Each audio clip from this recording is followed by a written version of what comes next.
Welcome everyone to the C-Suite podcast. I'm Steve McDonald, your host. And today we've got a really interesting conversation. We're going to talk about the traditional win-loss sales analysis and what's being left on the table. We all have our own version of that. This isn't an area that is new to us. What is new to us is, what are we missing out on? What are the learning opportunities to really affect revenue, to affect the actual sales method that we have, to align with the expectations of our buyers, to learn in ways we haven't learned before? And so to do that, we're going to bring in the experts. Stu Perlmeter is the founder of First Resource, and you've been doing win-loss analysis for a long time. And we have on also Janet Flesch and Kelly Eisner. We're going to go through the ins and outs of what is a new definition that we need to be thinking about in a win-loss analysis, and how do we benefit from that?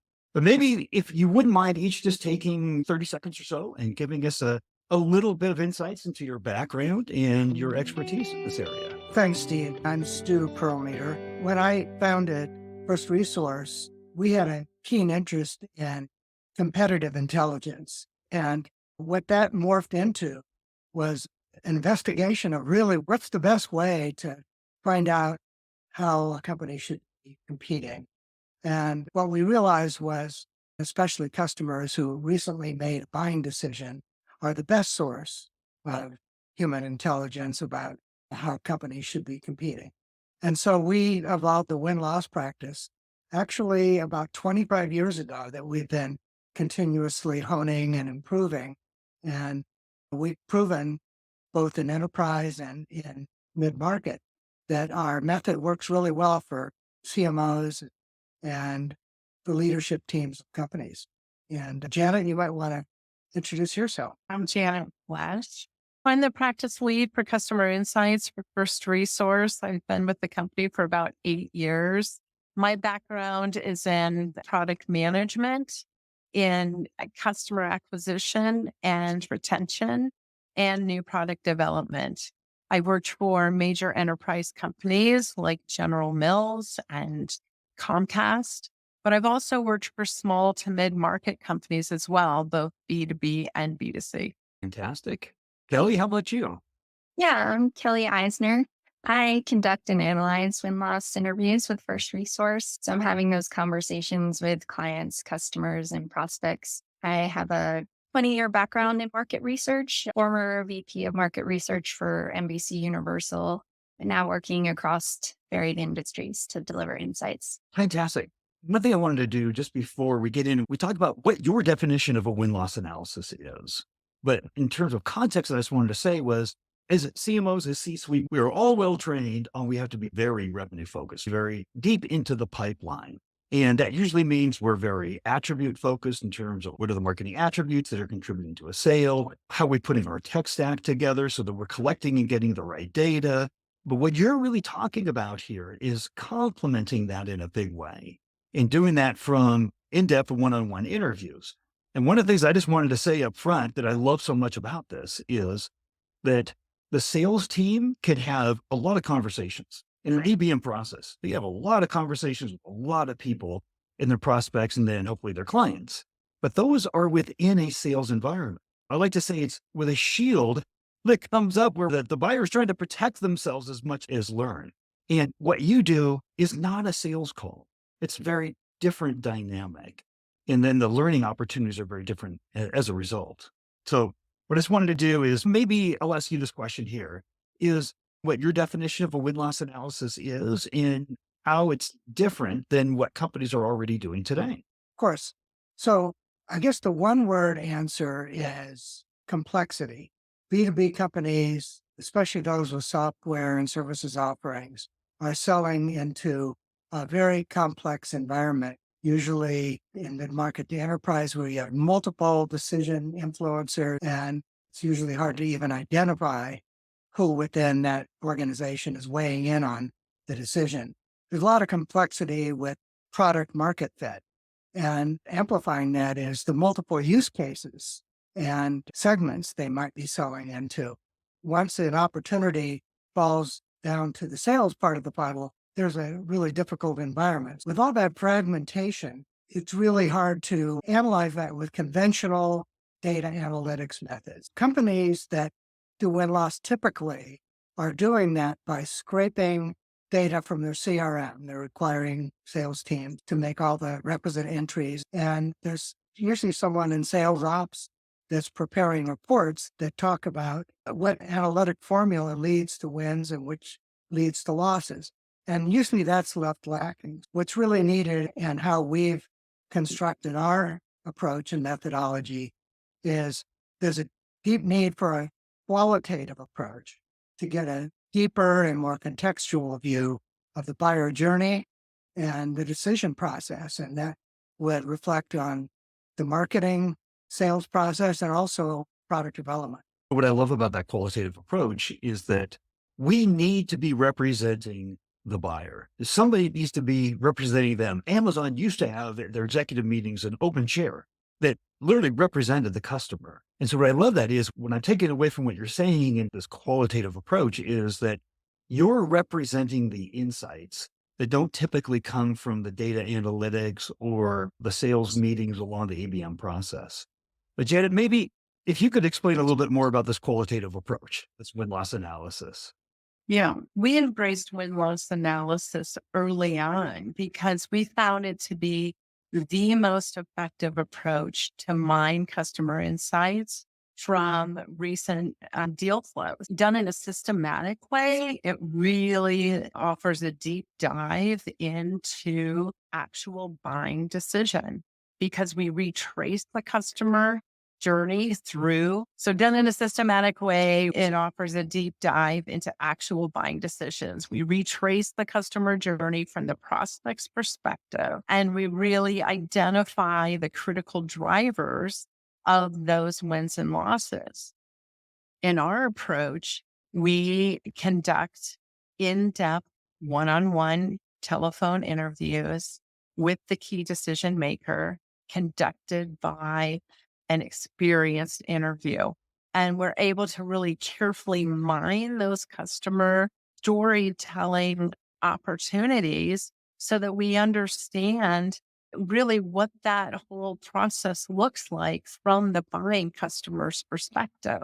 And that yields insights for marketing, for sales, for product development, and helps them to drive net new sales and deepen relationships with existing clients so that they're able to renew existing contracts. If I could add something to amplify what Janet just said, in a lot of company contexts, when win-loss analysis is done, the subtext of that is often, how did sales screw up? If there's a loss of a large opportunity that was on everyone's radar, usually the orientation of that inquiry is, how did sales screw up? And that's not our orientation. As Janet alluded to, we look broadly across the entire sales marketing spectrum, learn how every element of the team improve their enablement, their performance, their teamwork. And you know what I love about, like you made the point that it's not just about who screwed up because we want to emulate the things that we're doing right. But storytelling is so important. We actually retain information at an 80% greater rate when it comes to us in a story. The story that's happening inside the organization, the story that the salesperson doesn't see, and how they're making decisions and what was important to them. That is good information, but then told in a story, it can be retained and acted upon. Because bottom line is, if the result isn't a better sales process, better methodology, better way that marketing can contribute to win more, then it's all lost. The storytelling, I think, is one of the biggest things that you just said there. But to that end, Kelly, maybe you could tell us a few stories, some examples about how do the insights that come out of this in your method, how does that really play out? Yeah, that's a great point you make about the storytelling. But just a few quick examples of some things that we've learned for clients through win-loss analysis. For instance, we've learned in some cases that the client is actually underpricing their service in the marketplace. And the reason this is maybe leading to lost sales is it's leading prospects to question, hey, maybe this provider doesn't understand the full scope of my needs or the full scope of the project, or maybe they haven't worked on a project of this size before. It's raising those questions because that client was underpricing their service versus the competition in the marketplace. That can be a valuable learning. We've helped clients to realize where maybe they can streamline their sales process. Maybe they had an extra step in their sales process versus some competitors that was slowing it down for prospects. It wasn't prospects had an expectation for how long it should take to get through the sales process and to an engagement. And maybe that wasn't being met. So you can look for ways to streamline that sales process. Maybe there's a point that is not necessarily needed or something like that. We've helped clients to hear what the competition is providing in the marketplace, gives them a chance to really hear from prospects and customers what their needs are, maybe what needs aren't being met. And so that can help inform new product development. Various different ways throughout the marketing, sales, and product development cycle that you can have learnings through win-loss analysis. One of the most amazing things that we don't get by our typical win-loss analysis that we do is we don't get any competitive insights. All we know is our relationship we have with that client. We have no idea the relationship with all the other companies that they're looking at. And if we don't have that information and we don't have access to it, then we're missing a big chunk of the insights and the story that we need to know in order to win more. That might be, Stu, part of the answer, but there's a lot of us that are on right now listening say, we've been doing win-loss analysis for years. I'm maybe 28 years into my career and I've been doing win-loss analysis and talking with sales. We've been making conclusions and moving on. What's different here? Why do we need to be paying attention to what you're talking about today? I think you hit on a key part of it, Steve, which is the true value comes in the storytelling. And the best kept secret about all this is that the prospect, whether it's a new customer because it's a win or what we call the failed prospect in the event they went with a competitor, they want to tell that story. They just want to tell it in a safe space. The mistake that we see companies making, other than what we described earlier, which is they try to do it just through data analytic methods. Maybe the worst mistake, and we see it commonly, is where a sales rep who is driving the deal or some other company representative calls the failed prospect the one who just selected the competitor. And that's always, underscore always, a really uncomfortable conversation. People are squirming in their chairs. And the dynamic there is that the customer prospect is really just trying have that salesperson feel better and get them off the phone because it just feels too much like a confrontation. The reason that we evolved our method and the reason why it works is that we give that safe space. We tee it up so that we're an independent third party. And when Kelly gets on the call, she's not challenging them in any way. She's very empathetic. She's got her rapport with them. And as a result, these buyers, who are usually busy executives and don't easily give away half an hour block of their time, are very engaged. Like Kelly, you might want to comment how engaged they are and how many stay even beyond the scheduled time. Yeah, that often ends up being the case. As Stu mentioned, we like to start off the call assuring them that we're a neutral third party, don't work with the company that we're talking about. And I think that from the beginning helps set things more at ease with the person you're speaking with. In general, we try to frame it as a conversation more than here's a question, what's your answer? Here's a question, what's your answer? And within the context of a conversation, people relax. Sometimes they can start almost using it as a chance to, here are all my frustrations. And different information sometimes comes out in those conversations than maybe you were expecting, which you can follow up on and generate even additional learnings. But yeah, we often find that we'll have that slated 30-minute time frame to talk with an executive, and it will go beyond that just because the executive is enjoying themselves. They have more to say. And I often find at the end of the conversation, people are saying, if you need anything else, don't hesitate to reach back out or things like that. Steve, you mentioned earlier about gathering competitive information.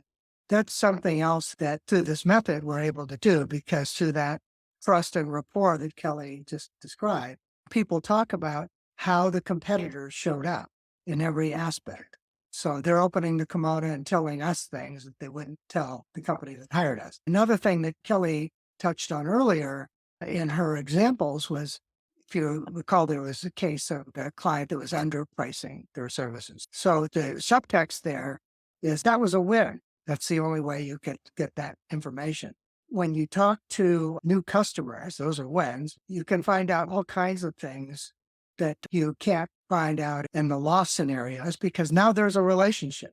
Our client is now serving them and they're going to tell us a lot more. The value of wins is great. Sometimes companies, and it's a typical dynamic when you have a field sales force, to close a deal, a sales rep will go to his or her manager to get a price concession to close a deal so they could close the deal by the end of the quarter.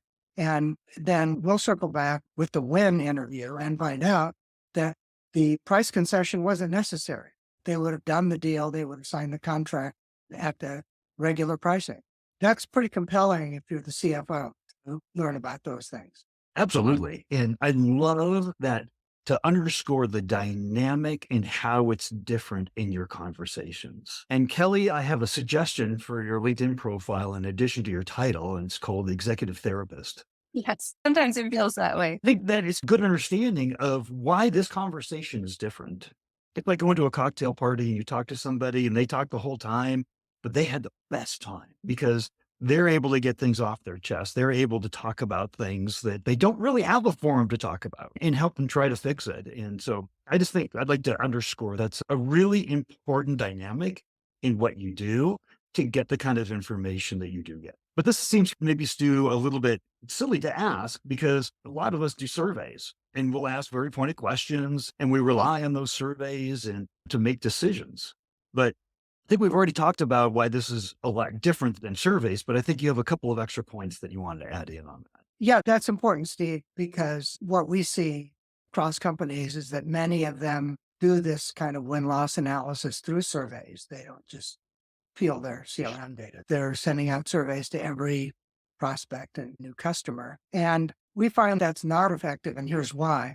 First, what we're talking about is highly complex solutions, B2B, high dollar sales. More often than not, the key decision maker is a busy executive. And so there are two scenarios. They're either going to see the invitation in their inbox and decline the invitation, not take the survey, or they're going to speed through it and not provide any really great insights in the open ends. And so what do you got? I'm missing a lot of good insights there. But just piling on a little bit, what we're talking about here is in B2B, unless you're Microsoft and you have 100,000 B2B users, you're talking about a low-end convenience center. And so even if you had a lot of responses, it wouldn't be statistically valid. You'd be drawing responses that really don't tell you anything. For all those reasons, we gravitated to this purely qualitative approach. It's not like we don't know how to do quant. We do a lot of quantitative research. We've just, as a firm, decided that our qualitative methods are the best way to do win-loss analysis. There's a whole experiential component to that too, because if one of the most important things is speaking to the customer, the client that just got signed, you're trying to create a relationship with them. You're trying to establish a rapport with them. In the experience of sending out an impersonal survey to kick off that relationship, the opposite of what we'd really like to do, have more of the kind of conversations that Janet or Kelly that you were talking about.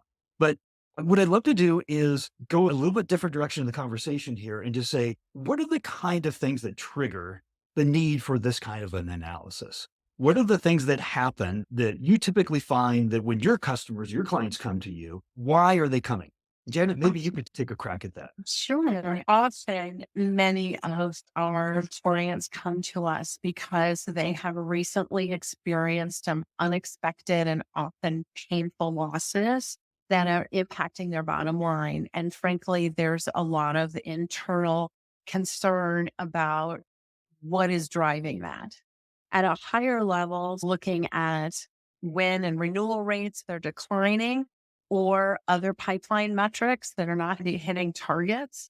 And there's a real need to clarify where on that marketing, sales, and product spectrum improvements are needed. The real advantage of what win-loss analysis offers is this common understanding based on objective voice of customer insights. not only does that help shed light on internal assumptions, but it also really opens up the insight for marketing and sales and product to help them become aware of and learn more about some of those blind spots that they may have not been aware of. And that really then leads to the opportunity for marketing and sales and product to move forward based on this common shared understanding that is founded on objective voice of customer insights. We had an example with a client, for instance, where we were able to provide them market-based insights to say that it was really their product capability issues that were resulting in the lower win rate versus, for example, the sales approach that some of the individuals in the C-suite perceived to be the issue. That helped them agree on and move forward with where they should really be prioritizing and refocusing their resources. If you get that wrong, you're looking for the answer in the wrong place, which means you won't have it. Absolutely. A nuance that's worth amplifying, Jen and Kelly might want to chime in on this, for that instance where the issue was all around product and not sales process, the nuance was as much product roadmap, that is, the visibility the company was able to provide for prospects about not just what the product performance attributes were today, but where they're headed in the future. Let's dig a little bit deeper in there. Let's talk about what do companies learn? What are some of the insights that you can provide specifically to marketing? We've been talking at a very large, high level here that makes perfect sense. But if you could get into the weeds a little bit more in terms of what are we going to learn? How does marketing, how do they play a role in this? How do they learn from this? And what are they going to get? Yeah, absolutely. We really look at that full customer journey across from the initial need recognition all the way through to that purchase decision. And that provides insights for those critical drivers for wins and losses, and also helps them identify really where they need to focus their resources. From a marketing perspective specifically, let's start with targeting. It really helps inform the ICP. It helps to validate if prospects are fitting that ICP target segment. We had an example with a client that had recently repositioned from a consulting to a SaaS model. And the insights that we were able to provide them with win-loss analysis not only helped them to refine their ICP in terms of customer segment, but it also helps them identify within that target company what role the decision maker was filling, because that had changed with their repositioning. They had been targeting previously more of the operations side, and what they were learning with their repositioning was that they needed to focus their target to the finance side. Do you ever get insights that would lead to help prioritize ICPs? I talk to companies that say, we've got 8 ICPs. So the first thing you want to say to them is you got too many ICPs. But with what you learn in these conversations that you're having, do you help companies prioritize their ICPs? Is that a part of what comes out of this? Absolutely. That's something that our insights can help, because as we're talking to the decision maker, sometimes, first of all, we find that they're not the key decision maker, that we're focusing on the wrong area. But we also uncover sort of what really was driving that prospective's client's identification of their consideration set. Who were they looking at from a competitive standpoint? And by looking at that, we can start to understand our clients' competitive set, who they should be looking at, what segments are most important to them. There are a lot of variables that can go into that. And so the win-loss analysis insights can really help to inform that and to validate that. If you don't get your ICP right, then this is one of the biggest things that contributes to the misalignment between marketing and sales. Because typically what we do then is that when we understand our ICP, then we're going to develop all kinds of content to help and support that ICP and their job and what they do. If we've got that wrong, then all of a sudden we're going to miss the mark in a big way. I think over 2/3 of content that marketing creates for sales to aid in this sales and this ABM process is not viewed upon by sales as even important. And by the actual buyer, They look at it, 70% of it didn't have any value for them. The very function that we as marketers provide in the sales process, we have to get the ICP right. And so that's one of the biggest things I'm taking away here is the insights for the ICP and that whole competitive set so that we know who we're talking to and what their concerns and their needs really are. Exactly. I would also say from a marketing perspective, some of the really key insights from win-loss analysis can help with awareness and perception, really understanding how your prospects became aware of your company and your competitors, and what is the perception of your company both prior to and throughout that whole selection process. That has implications, obviously, for where you want to allocate your resources in terms of your marketing spend. It also helps with positioning and messaging because you're starting to understand, okay, what are those solutions that you offer? What are the really salient aspects and the really differentiating aspects that are most important to prospects?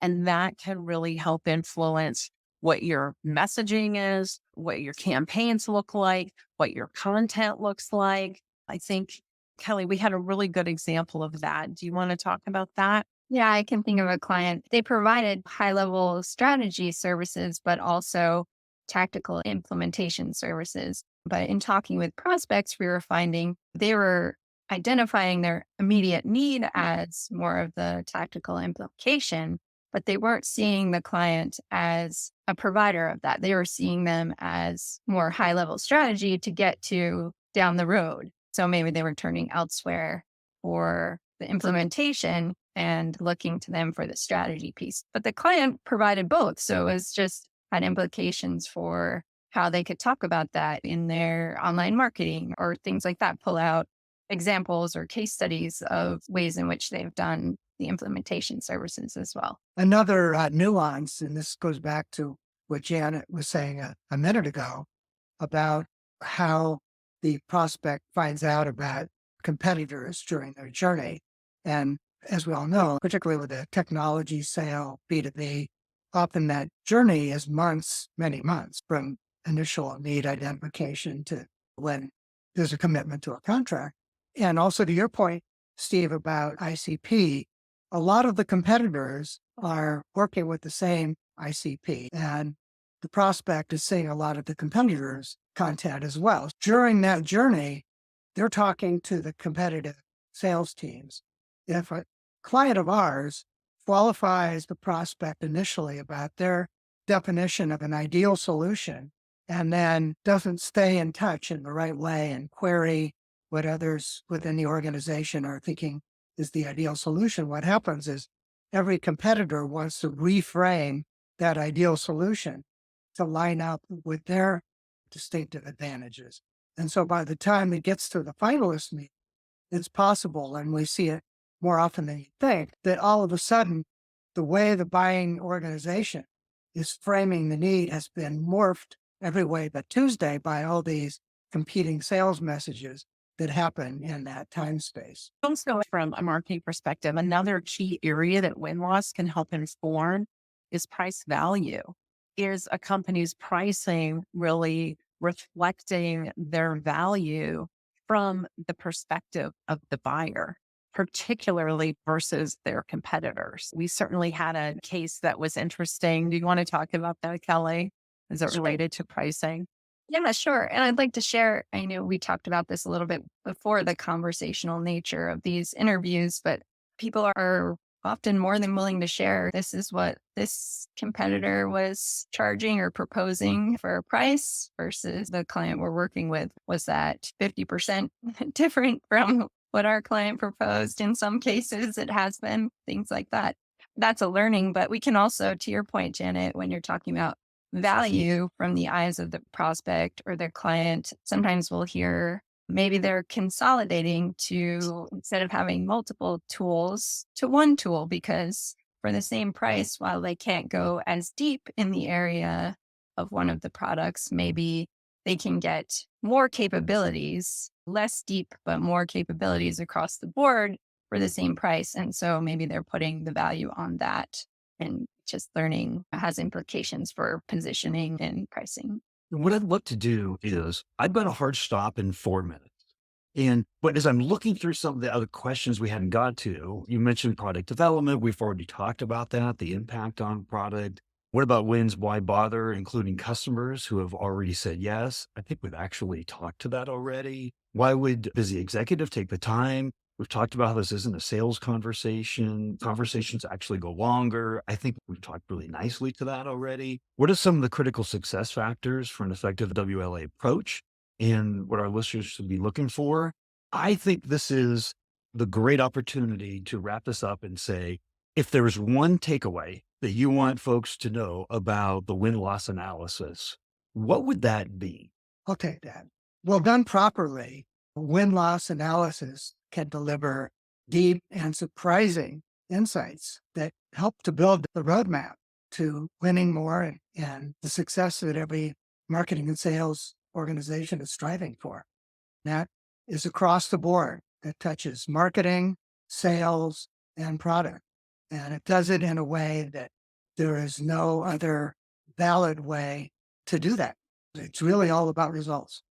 Tell me just in 30 seconds or so, what are some of the things after your clients go through a win-loss analysis and they've felt and understood the impact and then the decision making they have and the capabilities they have to do that? What are some of the things that they say? We've had clients say in the presentation, actually, as we were going through sort of our theme report, things like, if we just implement one of these implications that you've highlighted, this will pay for itself tenfold. We've had clients say, we had no idea that this was actually an issue, that we were coming in underpricing, but it was communicating that our value was not at the level of the competitors. What are some other ones, Kelly? Yeah, and clients sometimes will come back. We've implemented this change to our sales approach. And now maybe we even do another round of interviews and we're no longer hearing that pain point from prospects anymore. The fix has worked. It's proven itself out in prospect experiences. What I'm hearing is that you're removing roadblocks to making sales. If I could just put it really simply, and sometimes roadblocks that your clients don't even know that they have. What I would love to do, so I know there's going to be people that have lots of questions. Would it be appropriate if I just gave out links to your LinkedIn profiles that if people wanted to reach out and ask another question that they could do that? Absolutely. Fantastic. Thank you for coming on. I'm a big fan of what you're doing. And I just really appreciate you sharing your insights here with us because I think there's a lot of notes that have been taken during this call. And I really appreciate your help. Thank you. We appreciate it as well.